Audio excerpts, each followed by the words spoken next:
Hey, everybody, welcome back to a 32 All the Way. I am thrilled. I barely slept last night. I finally get to do a wrestling show. Everybody, I'd like you to welcome Stevie Pearson. Stevie Pearson is the author of Memphis Noir and the podcaster, hoster guy, I don't know how to say that properly, of Wrestling at the Movies. Before we talk to Stevie, let's give a little bit of background. I'm so excited. I get to talk about a book and wrestling at the same time. If you'd like to go on Amazon and check out Mr. Pearson's work, it is called Memphis Noir. Here's a little description. In 1979 in Memphis, Tennessee, Sam South, son of second-generation star Bull South, wants to make it big on the professional wrestling circuit, all to win his estranged father's respect. Sadly, the promoter, Harvey Wallbanger, doesn't see him as a top star. But through an audio recording of Harvey's shadier business practices, Sam might just get the chance to prove himself after all. Harvey Wallbanger, however, has his own problems micromanaging his talent. Former wrestler turned church pastor Bull South, who co-owns the territory, has turned to religion. Now he and Harvey are at odds with one another. Hopefully he and his aide-de-camp, Vixen Vegas, can amend any and all problems that the Lord might cause for the territory. The Golden Warrior, Ron Golden, is on the verge of losing his world title, and in a turn, a whole load of money. There's something that the tearaway daughter and avarice wife aren't going to be too happy about. The Chattanooga Nightmare, Hex Clearfield, is one of the few remaining free agents in wrestling. His services are well sought after. Sadly, his bodacious attitude and lust for women might be more than the Memphis faithful and the fearsome Monroeville Mauler are willing to contend with. Both Hex and his promoter, Milton Morton, may have their work cut out for them in the cutthroat territory of Memphis, Tennessee. One way or another, everyone is finding out that wrestling might be fake, but business is about to get real in Memphis. Stevie, welcome to the show.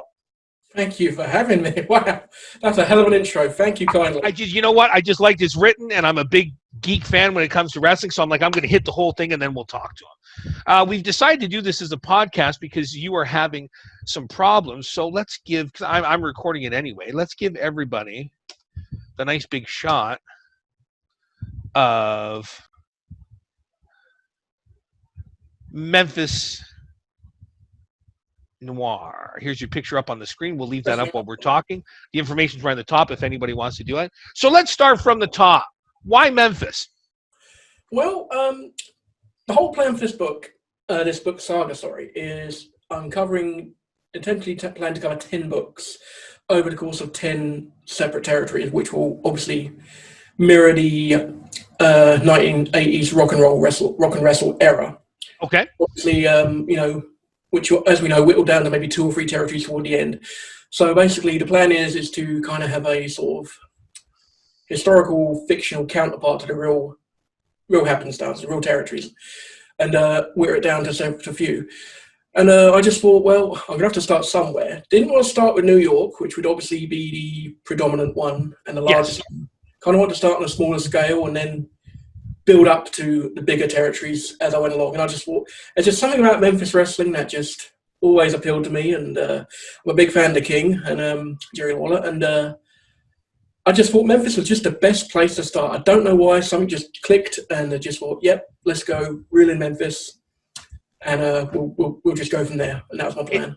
It's interesting that you're talking 10 books because as soon as it said Memphis, again, being a fan and I'd like to think a little bit of historian of the sport, I'm aware of the lengthy history in Memphis, but I was thinking other ones last night. I'm like, Florida, we could easily put this in Florida, although it'd have to probably be in the 70s.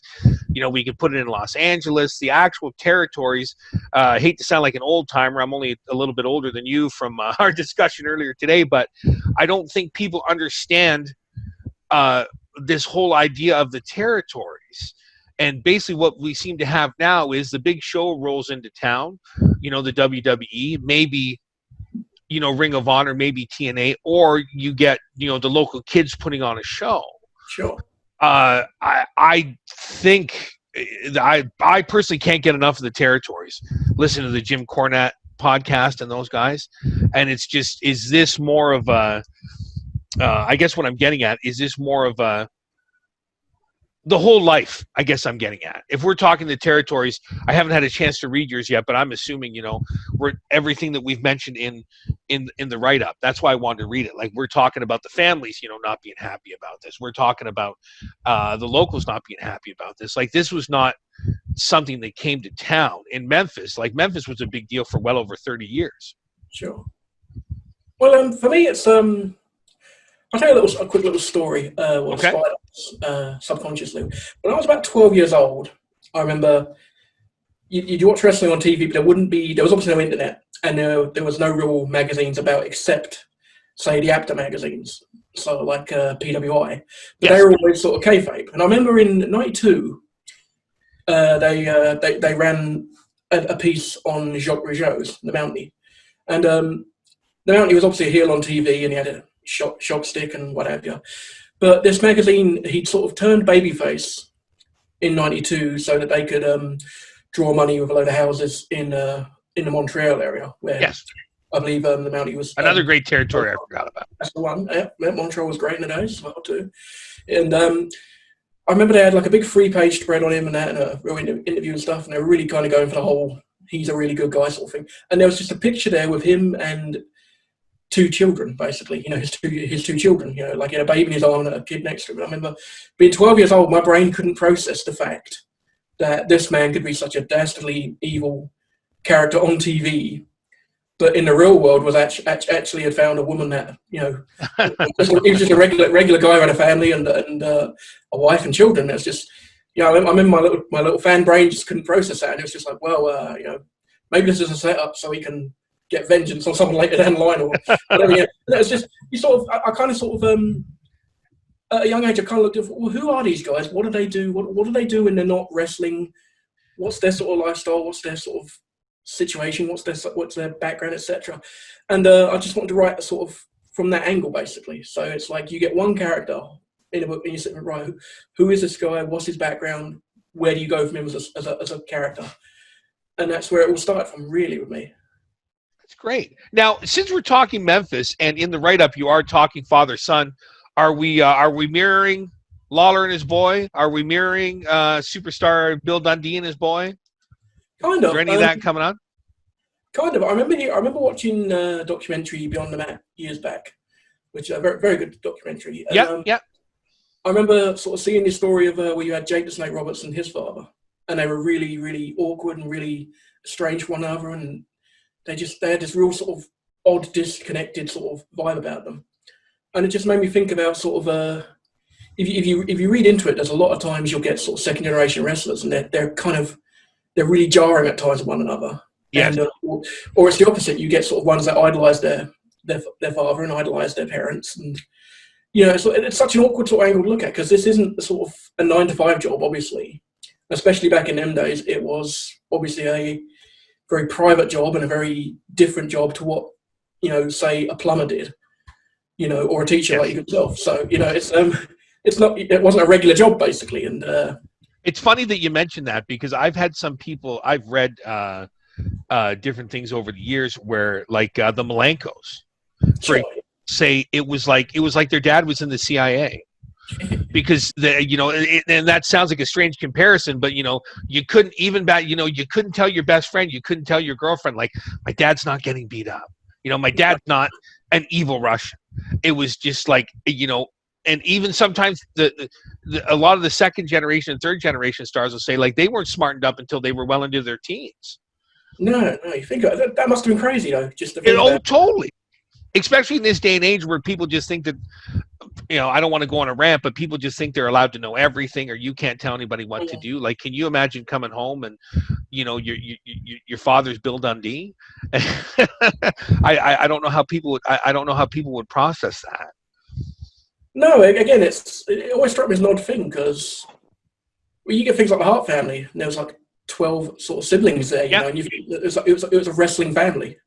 And they obviously had sort of, brother-in-laws and in-laws and stuff and all that. And obviously now they've had children and second generation and third generation kids themselves. And you sit and think the whole thing's just bizarre anyway. Or you get like the Samoans, and they're all related in some fashion. And sort of from a family perspective alone, I started writing a few stories based on that. And it was just that alone just always compelled me, because it's not a regular job, but it also No. kind of is, which is really bizarre. So I make the comparison a lot of times in some of the small stuff I've done. My stuff, the little bit of writing I've done hasn't focused on wrestling too much, but I'm trying to go more in that area. And what I tell people is, I just use the CIA one, but it almost reminds me of like a mafia. You know, who better to bring in than your son?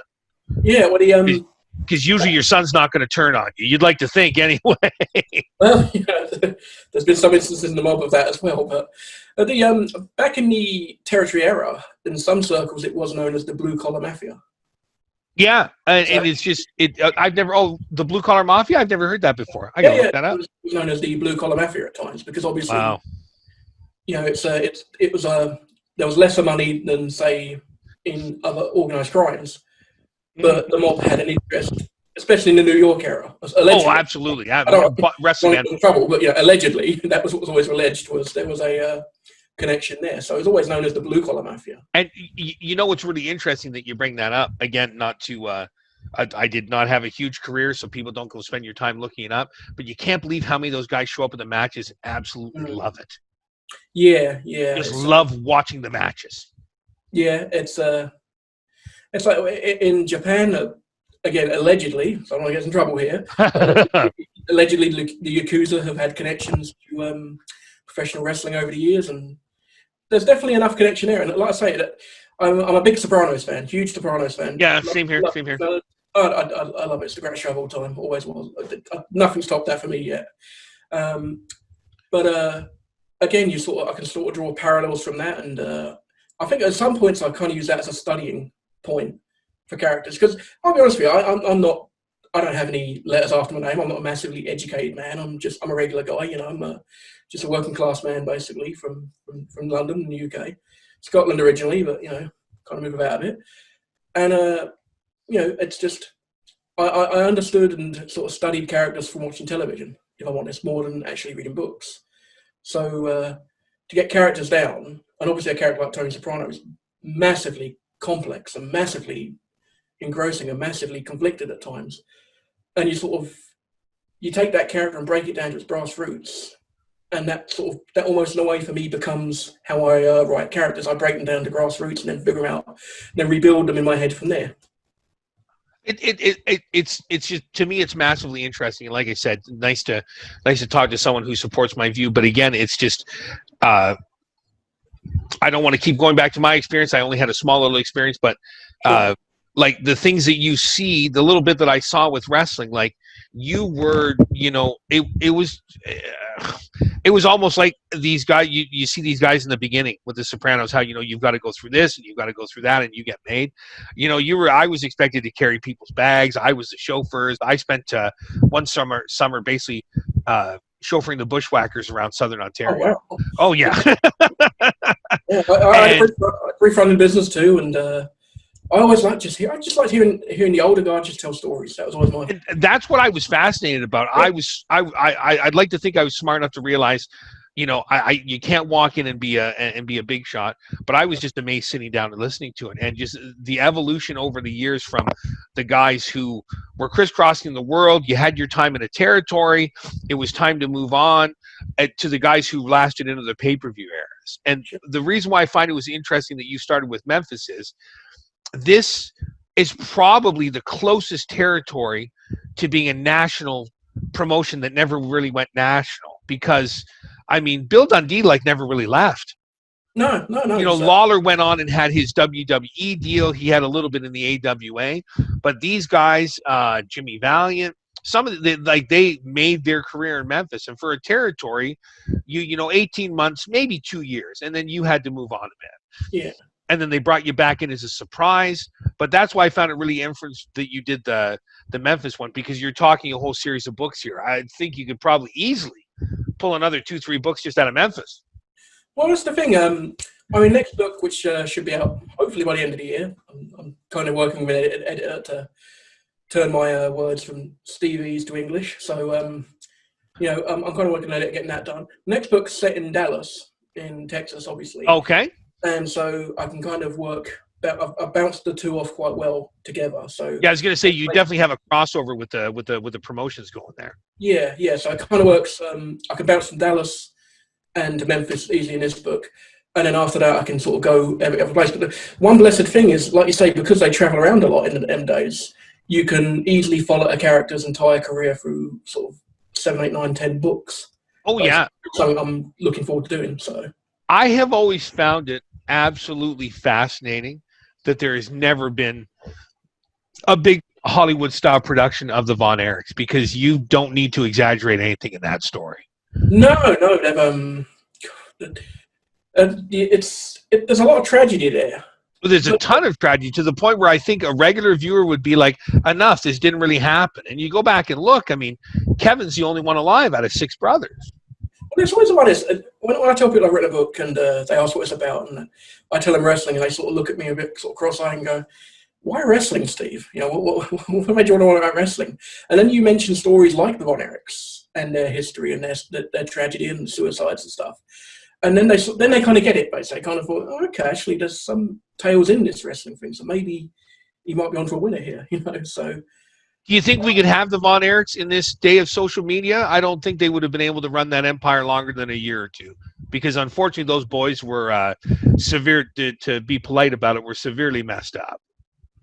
Yeah, it's you've got to look at it and think their father played a nasty supervisor on TV.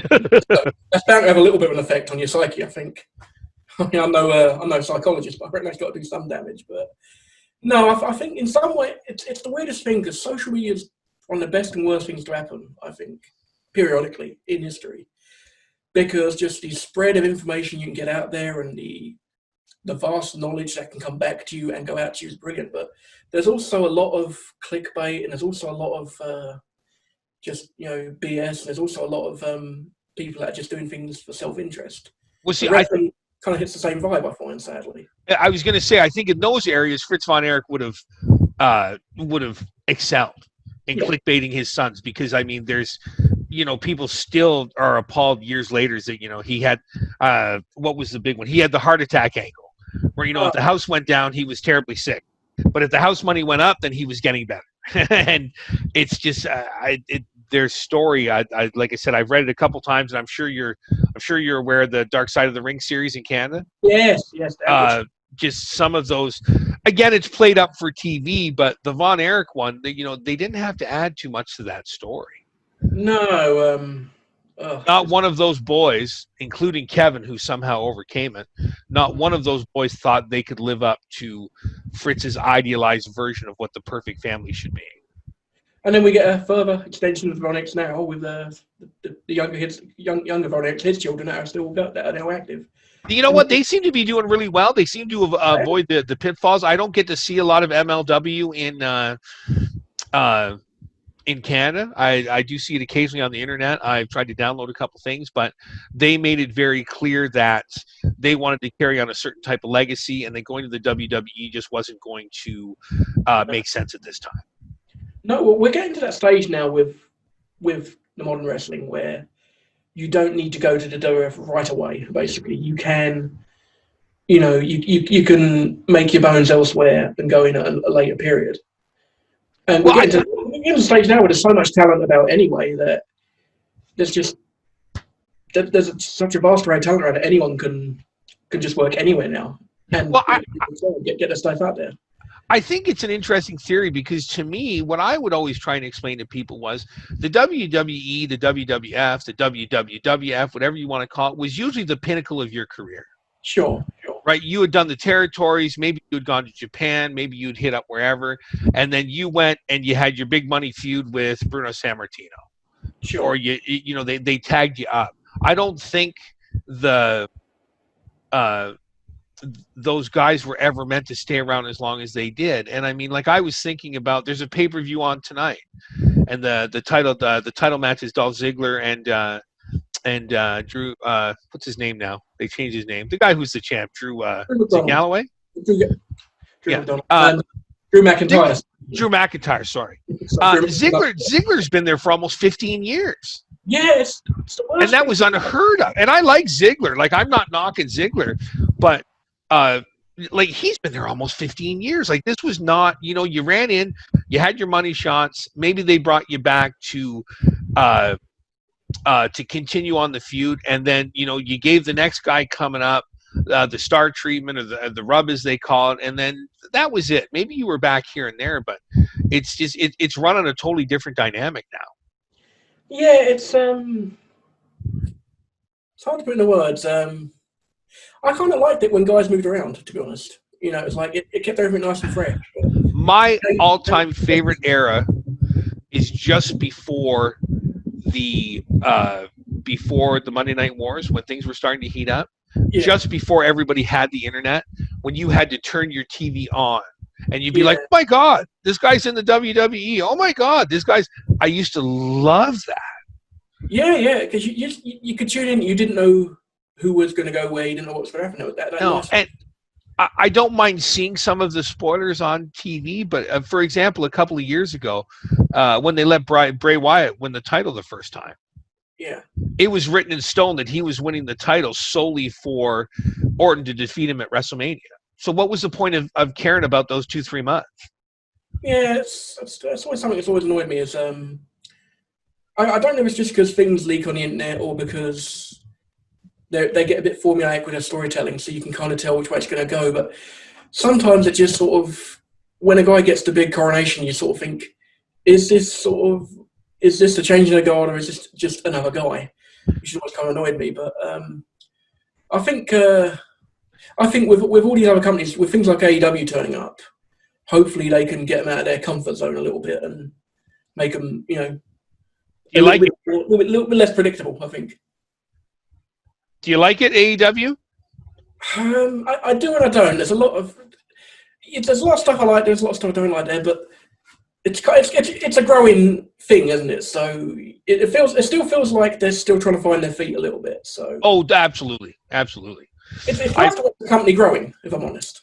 You know what? I've personally never been a fan of Cody. It's too bad that we can't do the screen thing. I've met Dustin Rhodes a couple times. Actually, it's funny. Quick little story. Told you I wasn't going to try and interfere too much. We're having a great talk here, but I met Dustin Rhodes when I was trying to break in. And when I was bouncing. And super nice guy. We let him on the mic in our club. People were having a great time. And when he left, he grabbed a napkin and he said, here's my phone number. If you ever make it down this way, give me a call and we'll put you up on the couch. This is just before he was Goldust. And I said, wow, that's great. That's awesome. And I got home and I remember the girl I was seeing at the time said, you're an idiot. There's no way that's the guy. He's just blowing you off. So we picked up the phone at like 4 a.m, knowing he wouldn't be home because we just saw him in the bar. And hey, click, hi, hey, this is Dustin. Leave a message after the ring. So some of the guys are totally 100% on your side, and then I've met some other guys that they treat everybody like a 10-year-old, and they try and do the whole, kayfabe, and it's real. And so I mean, there's some great guys out there. But anyway, I'm not a big fan of Cody. And this whole giving him the title to keep him on TV is just that a company that size doesn't need all those titles right away. No. Well, I've got a Dusty Rhodes tattoo. I've got the Bionic Elbow tattoo on my elbow. So I'm a big fan of the Rhodes family. I think with the AEW, like I say, there's a bit too much. It's kind of like the whole Triple H thing again, or the whole Booker's son thing again, isn't it? Like, these guys are kind of, they've got skin in the game. They're promoters, but they're promoters basically. So they have the belts, and you look at it and think, well, how much of that is a genuine need to establish them, and how much of that is vanity? But Cody. At first, I couldn't stand him. But he sort of grew on me over time. I don't find him a bad talent. I don't find him. I'm not trying to sound like an expert on talent. He just, to me, I think the two biggest problems that the WWE suffer from in the last 10 years is that everybody has to be a star, and everybody has to be 50-50 booking. That if you beat a guy somewhere back down the line, you have to come and beat him. You were mentioning Jake Roberts earlier. And Jake Roberts always said, I wasn't the top of the card. I was the spot you hit before you got to the top of the card.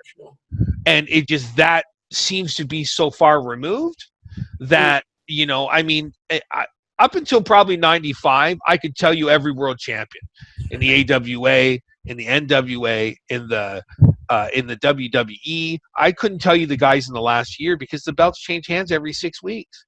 Yeah, it's bizarre, and there's so bloody many of them too now as well. I mean, you've got like a brand split within that company plus the NXT, so that's 3 championships, Yep.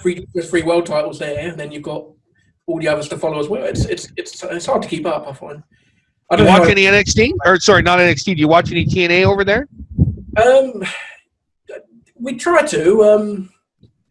We do get it over here in the UK, but it's really strange. I'm not watching a lot of anything right now because I've got to be honest. Without the crowds, everything just feels so bloody flat right now. A good crowd can make a great match, in my opinion. We were talking about this before we came on, and again, if people are finding anything, you can go back to the old argument. It's fake. It's predetermined. It's whatever. Those guys are feeding off the crowd. Yeah. For when you hit your big move, for when you make the turn in the match, for when you do your dastardly heel move, they're talking now. There's already plans that the next WrestleMania will be limited to 20,000 people. That's still a pretty big crowd. But to do these big moves, like last year, that Otis guy, when they finally did the thing with him and the girl and all that, can you imagine how that would have went over in front of a crowd? Yeah, well, I remember seeing that was the night Drew won the title, and I mean, for us, for a British guy like me or a Scottish guy like me originally, huge deal. That was the first time we've ever had a Brit win the world title, and that should have been that should have been in front of a crowd of thousands going crazy for that, with the Scottish flag flying everywhere and everything. But he had his celebration in the ring and this and that, but it's just it's not the same thing. No, and a win over Brock's not something they just give to everyone. That's the which should have been massive. Which should have totally, absolutely, 100% been massive. I kind of, I can't say I feel bad for the guy because he's champ, but I kind of thought to Drew, like, one of these, renowned 75,000 people houses that WrestleMania is so well known for doing. Yeah, that it didn't happen.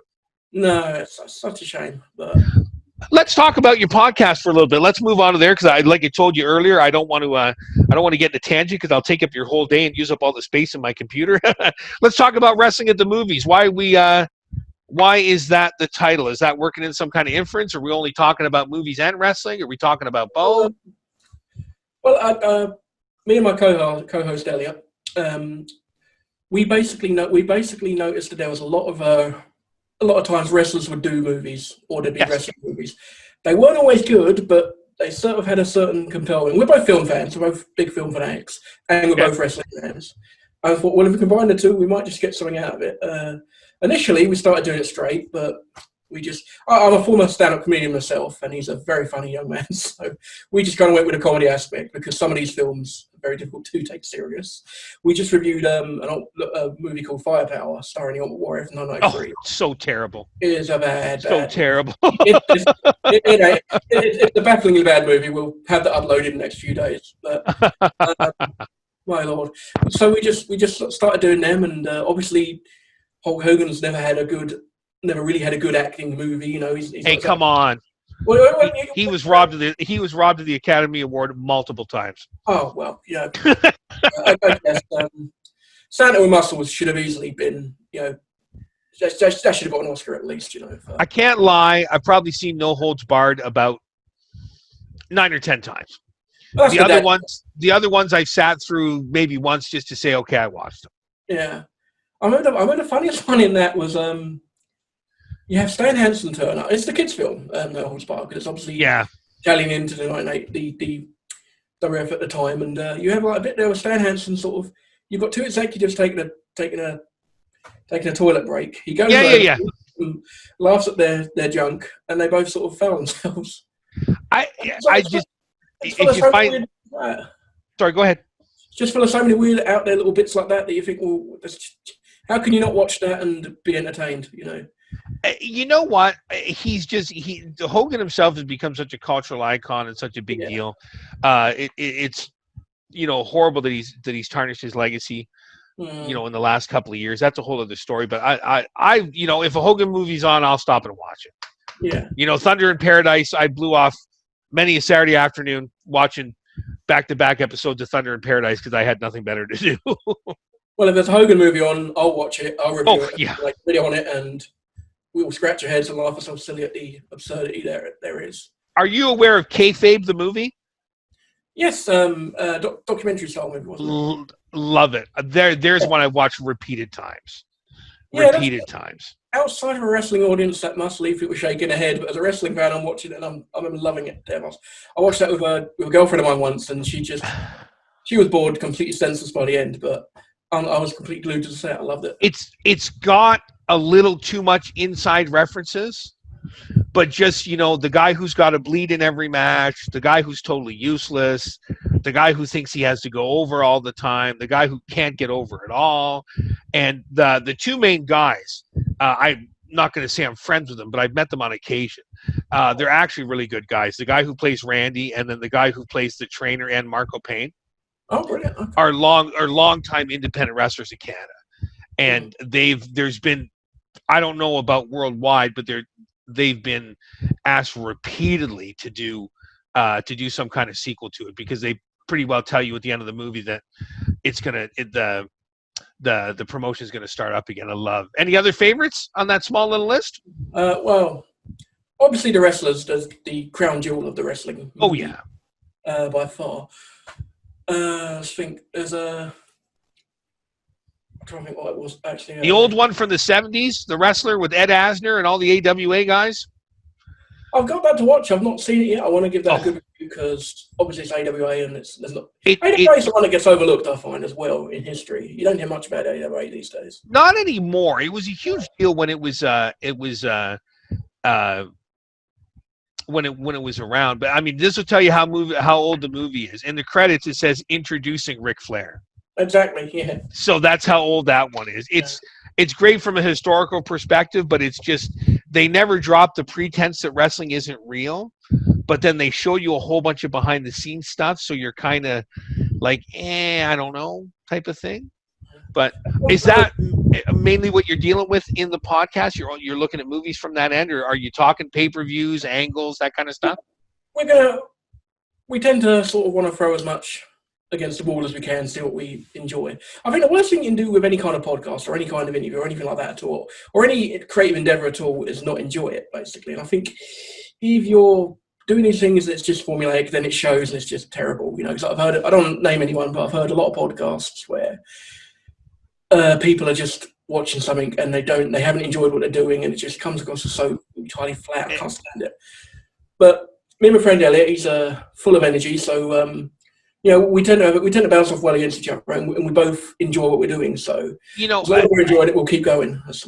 We were talking about it before we came on, and I've never seen another industry, another business, whatever you want to call it, where they eat their own. I mean, half these podcasts are just guys that, they hate every move, they hate the storylines, they hate the newcomers. Then why are you reviewing it? Well, that's the one. I don't understand this because I always think professional wrestling fans are the best fans in the world, because if they love something, they'll love it forever. If a guy is one of their favourites, then my God, they'll excuse any bad match he has or any botch or any bad thing he says online or whatever.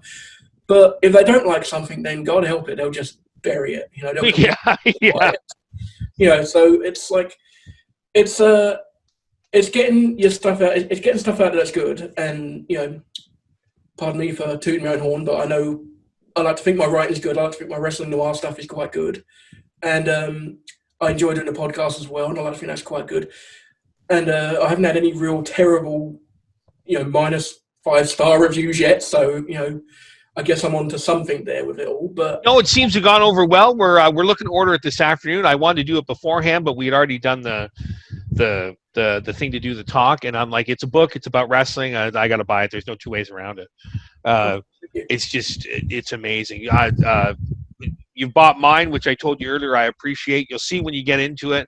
I've got a little back storyline about wrestling, which was kind of going to be my out in the book if I couldn't write enough about it. But I'm hoping to do a little more in the next one. But what the guy told me was, when we were editing my book, he said, you know what, just leave a couple mentions to it. He said it doesn't work in this one. So I would like to have an entire one too. But it's great to see about the territories and about not just the wrestling, but like we said earlier, you're talking about the family lives and everybody intertwined and what's going on to run this promotion. It's never just one guy.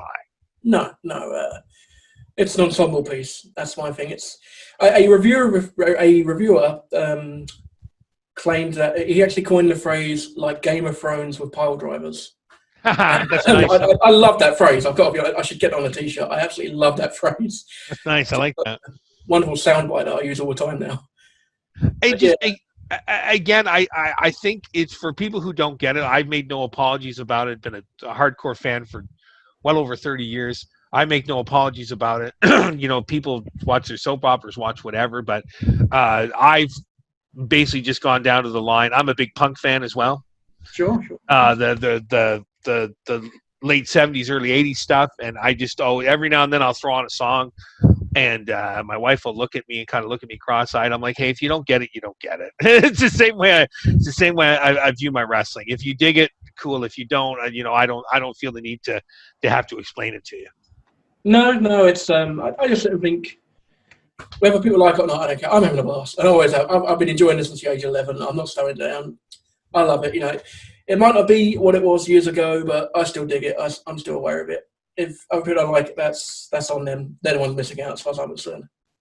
I'd like to talk just a little bit more, and I'll let you go. I wanted to ask your opinions on the whole UK wrestling scene, because you from the timeline that you're talking, you just missed the heyday of Shirley Crabtree and all of them. There wasn't too much going on with UK wrestling. It sounds like when you were starting to be a fan, were you still able to see shows like in the mid-90s? Were you able to track things out? Oh, well, interestingly enough, my father worked at a thing called Butlins, which was a kind of holiday camp thingy for holiday makers for travellers to come to. Because I live on the coast, I live on the seafront. And he was an on-site plumber there, and he made friends with all the entertainers that come through, he made friends with. Okay. You know, so you're talking comedians like Mike Reed and Tommy Cooper and things like that. Yeah. And he also made friends with lots of wrestlers. And I don't remember this. I was way too young to remember these things, but I remember hearing stories that we would have Big Daddy over the house and Giant Haystacks over the house and Jackie Polo and people like that. And my mum always used to tell me, she always used to regale me the story of the time I saw Giant Haystacks in my house for the first time when I was about 2 years old, and I was terrified of him. Oh yeah, dude was what, 700 pounds? Yeah, he's an enormous man, and there I am, like 2 years old or something, and I'm looking up this giant of a monster with a thick Scottish accent and terrible teeth, and obviously I'm terrible. So yeah, I always remember that. I got into. I actually worked in wrestling myself for a company called the Frontier Wrestling Alliance in 2003 to 2005, 6-ish. What were you doing? So what was I doing? I was setting up the ring. I was doing ringside security. I was running around getting people ready for things. I was I wore more hats there than an experienced tailor. So Did you jump in the ring? I wasn't doing. I jumped in the ring and I jumped straight back out because that stuff. Oh, jeez. I had a few training sessions and it's like, holy damn! I thought this was fake. I'm getting killed here.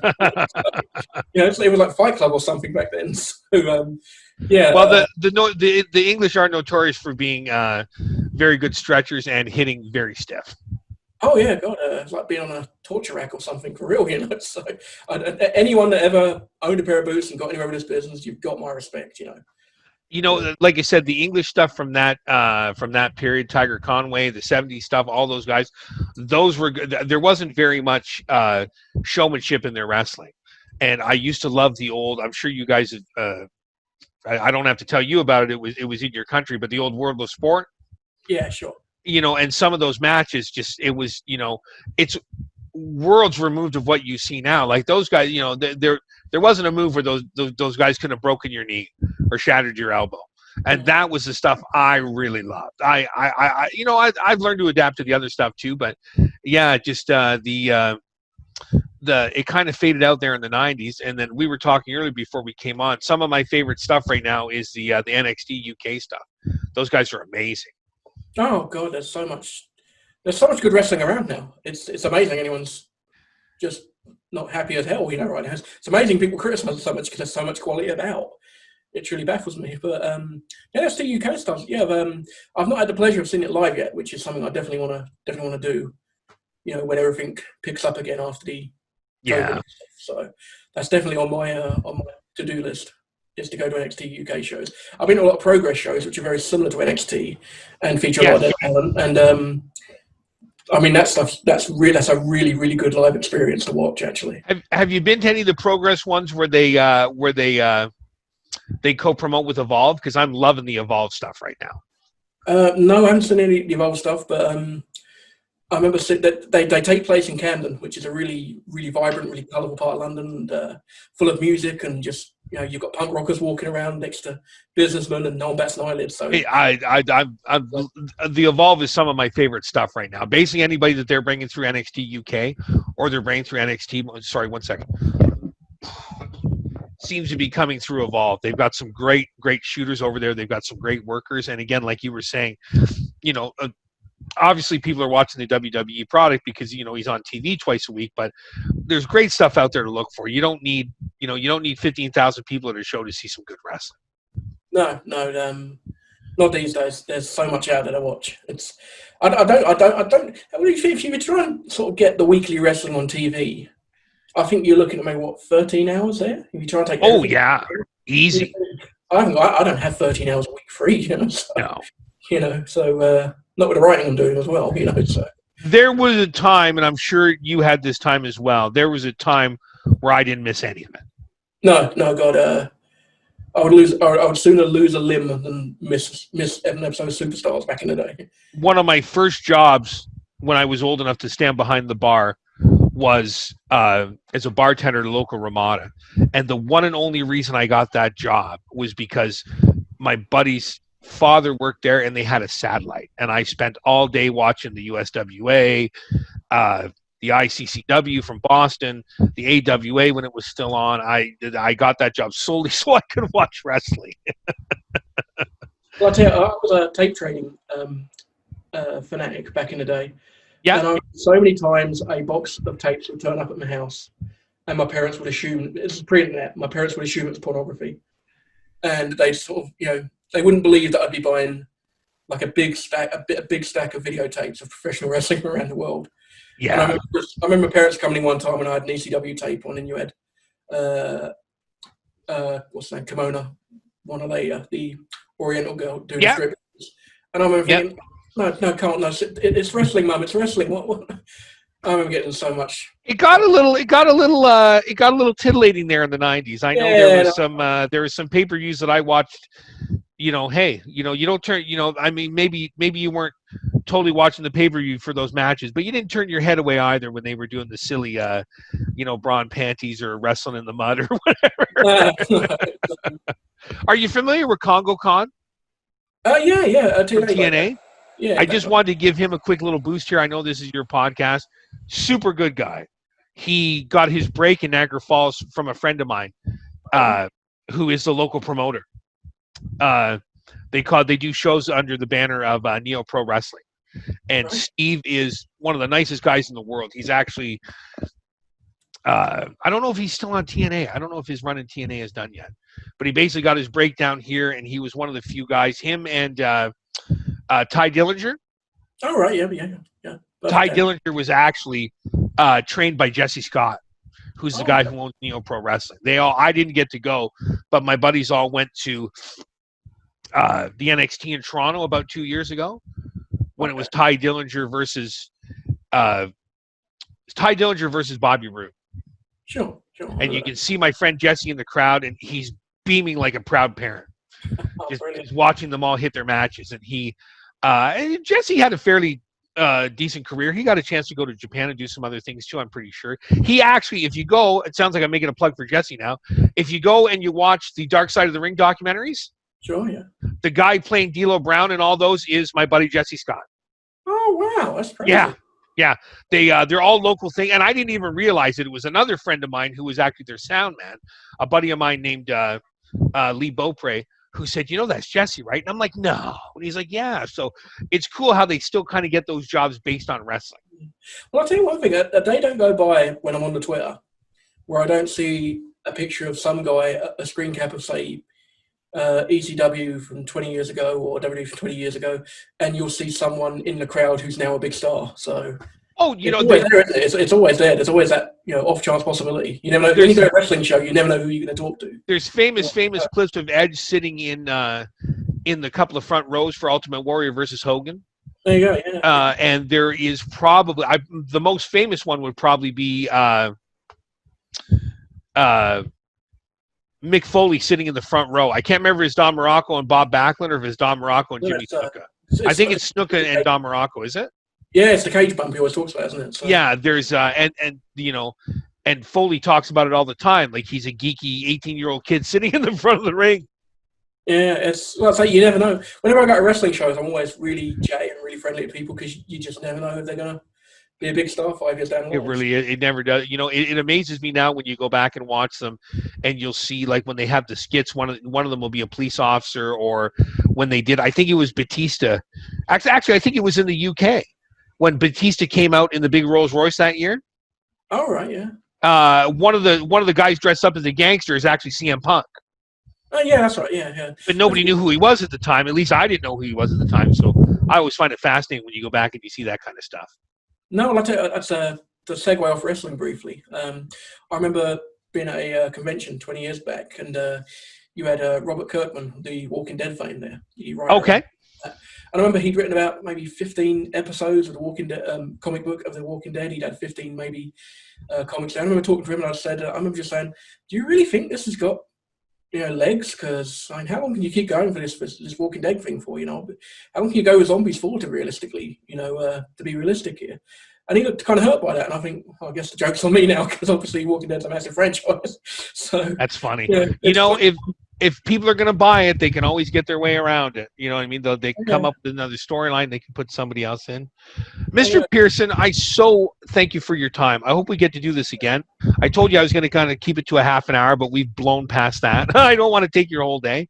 I'd love for you to come back on anytime you have an open standing ticket as soon as another book is out. To come on. Like I said, I'd like to do more wrestling related stuff. It's just we'll talk about it a little more when we go off air here, so to speak, of why I don't. But I so appreciate your time, everybody. Memphis Noir. Wrestling Noir. Sorry, Wrestling Noir. I kept using it as Memphis Noir.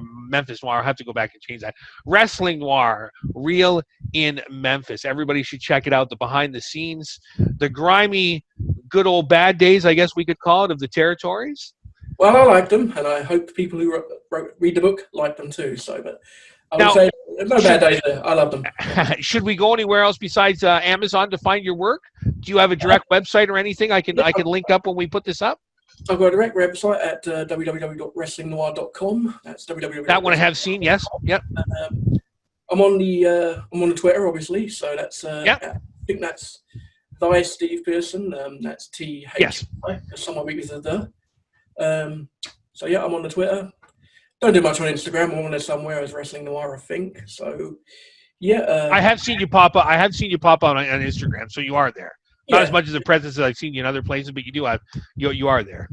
Yeah, I think I'm Twitter addicted. But yeah, Twitter and the Amazon and all that. They're the key ones to hit, I think. That is awesome. I thank you so much for your time. We're going to take this conversation offline. A couple things I want to check with you before we're done. But again, I thank you so much for your time, and I hope this has been as great for you as it was for me. Hopefully we do it again soon. Sure thing. See you at the matches. Thank you so much for your time, Steve. Bye now. Oh.